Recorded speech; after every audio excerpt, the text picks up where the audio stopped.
سید قمر رضی کو ان کے بھائیوں نے خط لکھا۔ جون کو کسی طرح راضی کرو، مگر جون کو منانا آسان نہ تھا۔ قمر رضی خود کہتے ہیں کہ یہ کام میرے لیے جان کھپانے جیسا تھا۔ جون مجھ سے لڑے بھی، روئے بھی، خفا بھی ہوئے، مگر میں نے ان کی تنہائی اور بگڑتے حالات کا سوچ کر انہیں ہجرت پر آمادہ کر ہی لیا۔ پھر دن آتا ہے 30 دسمبر 1956۔ جون ایلیا کو اپنی جان سے پیارا وطن چھوڑنا ہی پڑا۔ جون نے جاتے ہوئے اپنی ڈائری میں لکھا، آج میرا گھر ہمیشہ کے لیے ویران ہو رہا ہے، میں اس گھر کی آخری روشنی تھا۔ آج ابا اماں کی قبریں اس شہر میں بے چراغاں ہو گئی ہیں، میں روانہ ہو رہا ہوں۔ میں اماں کی قبر کے پاس سے گزر رہا ہوں۔ اماں سلام، میں جا رہا ہوں کراچی، بہت جلد واپس آ جاؤں گا۔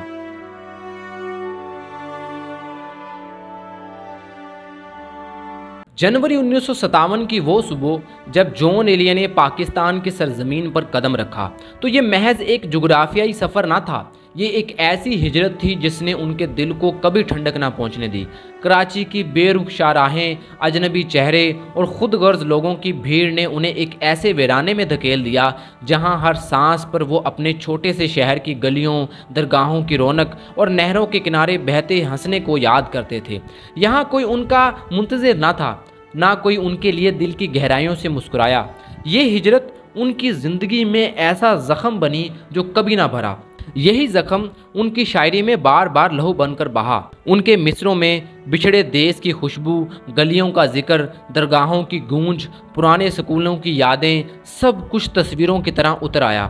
وہ وطن جسے انہیں بے پناہ عشق تھا، اسے انہوں نے اپنی شاعری میں بار بار امر کیا۔ اگر کسی سے یہ پوچھا جائے کہ ہجرت کا کوئی ایسا نمونہ دکھایا جائے جس سے غم آج تک جھلکتا ہو، کوئی ایسی آنکھ دکھائی جائے جس سے آج تک خون ٹپکتا ہو، جس کے آنسو سے آج تک اس ملک کی مٹی کی مہک آتی ہو، تو جواب ہوگا کہ وہ آنکھیں صرف اور صرف جون ایلیا کی تھیں۔ جون ایلیا کی حالت دیکھ کر ان کے دوست احباب ہمیشہ فکر مند رہتے تھے۔ انہی دنوں رئیس امروہی نے جون کو مصروف رکھنے کے لیے 1958 میں ایک ماہنامہ رسالہ انشا نکالا۔ اس وقت پاکستان میں جون کے بھائی ادبی حلقوں میں عزت اور وقار کے ساتھ پہچانے جاتے تھے، لیکن جون ایلیا کو ابھی اتنے زیادہ لوگ نہیں جانتے تھے۔ انشا میں جون کو اداریہ لکھنے کی ذمہ داری دی گئی۔ دلچسپ بات یہ ہے کہ اس سے پہلے جون کی نثر نگاری کا کوئی باقاعدہ نمونہ نہیں ملتا۔ اگرچہ انہوں نے چند خطوط اور ڈائریاں ضرور لکھی تھیں، لیکن وہ زیادہ تر ان کی عاشق مزاجی طبیعت کا عکس تھیں۔ جون نے انشا میں اداریے لکھنے شروع کیے تو ہر ماہ ان کی نثر کے جوہر کھلنے لگے۔ جلد ہی وہ ایک منفرد نثر نگار کی حیثیت سے ادبی دنیا میں نمایاں ہونے لگے اور لوگ انہیں پہچاننے لگے۔ جون ایلیا نے اس رسالے میں اسلام سے پہلے کے مشرق وسطیٰ کی تہذیبی اور سیاسی تاریخ کو مرتب کیا۔ ساتھ ہی ساتھ انہوں نے باطنی تحریکات اور فلسفے پر انگریزی، عربی اور فارسی کتابوں کے ترجمے بھی کیے۔ جون نے مجموعی طور پر 35 اہم کتابیں ترتیب دیں۔ ان میں فلسفی شاعر ناصر خسرو، مفکر حمید الدین کرمانی اور ابو علی سینا کی تحریروں اور رسائل کے ترجمے شامل ہیں۔ اس کے علاوہ انہوں نے مشہور رسائل اخوان الصفا میں سے 20 رسالے اردو میں منتقل کیے۔ تصوف کی اہم کتاب التواسین، جس کے مصنف مشہور صوفی منصور حلاج ہیں، اس کا ترجمہ بھی جون ایلیا نے ہی کیا۔ اس طرح ان کے تراجم کی فہرست خاصی طویل ہے۔ جب جون ایلیا صاحب کراچی سے واپس آتے تو شام ڈھلتے ہی ان پر شاعری کا ایک طوفان سا ٹوٹ پڑتا۔ ایک غزل، دوسری غزل، تیسری غزل، یہ سلسلہ بے ساختہ غیر ارادی طور پر اس قدر تیز ہوتا کہ صبح اٹھتے تو انہیں کچھ یاد ہی نہ رہتا کہ رات بھر انہوں نے کیا کچھ لکھ ڈالا تھا۔ مگر جب وہ اپنے کوٹ کی جیبوں میں ہاتھ ڈالتے تو پرچیوں کا ایک انبار ہوتا اور ہر پرچی پر ان کی اپنی لکھی ہوئی غزلیں جیسے رات کی خاموشی میں کوئی اور ہی ذات ان سے لکھوا رہی ہو۔ پھر یہ کیفیت اور بھی عجیب ہو گئی۔ رات کے 2-3 بجے وہ اچانک نیند سے جگ جاتے، ایک مصرع کاغذ پر اتار دیتے، پھر سو جاتے۔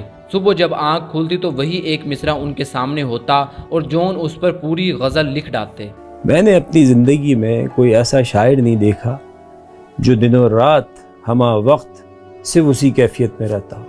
رات 3-4 بجے ہڑبڑا کے اٹھنا اور جانی وہ کہاں ہے، قلم کہاں ہے، رجسٹر کہاں ہے، اور کوئی مصرع لکھنا۔ وقت گزرنے کے ساتھ جون ایلیا کراچی کے ادبی حلقوں میں ایک جانا پہچانا نام بن گئے۔ مشاعروں میں وہ خاموشی سے بیٹھتے، حاضرین کو گھورتے، ان کے چہروں پر چھپے جذبات کو پڑھتے اور پھر اچانک ایک شعر پڑھ کر سب کو سختے میں ڈال دیتے۔ لوگ حیران رہ جاتے کہ یہ شخص کون ہے جو فلسفے کی گتھیوں، فارسی کی نزاکتوں، عربی کی گہرائیوں اور سنسکرت کی چھائیوں کو اپنے اشعار میں اس طرح سمو دیتا ہے جیسے وہ سب اس کی اپنی میراث ہو۔ جون کا انداز بھی دوسروں سے یکسر مختلف تھا۔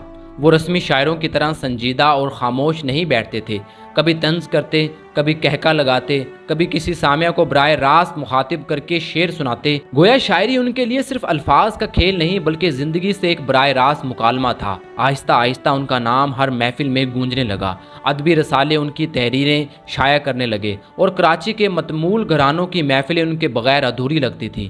یوں جون ایلیا صاحب کراچی کے ادبی افق پر ایک چمکتا ہوا ستارہ بن کر ابھرے، جو نہ صرف اپنی شاعری بلکہ اپنی انوکھی شخصیت سے بھی سب کو مسحور کر دیتے۔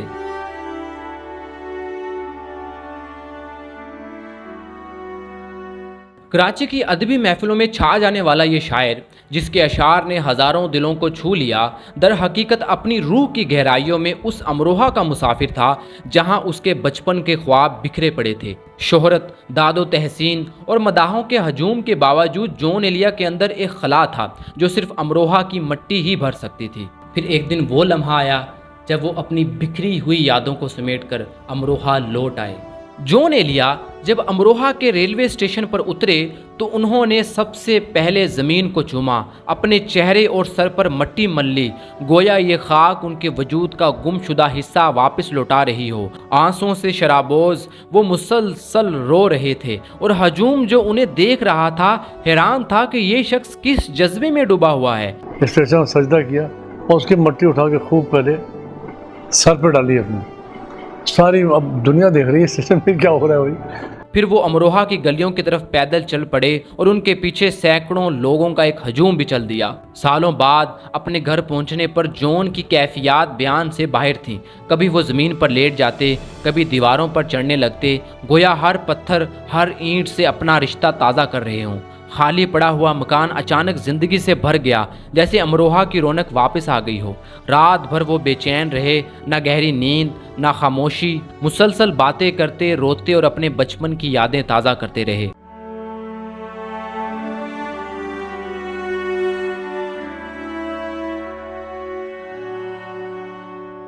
انیس سو 70 کی دہائی کا آغاز تھا۔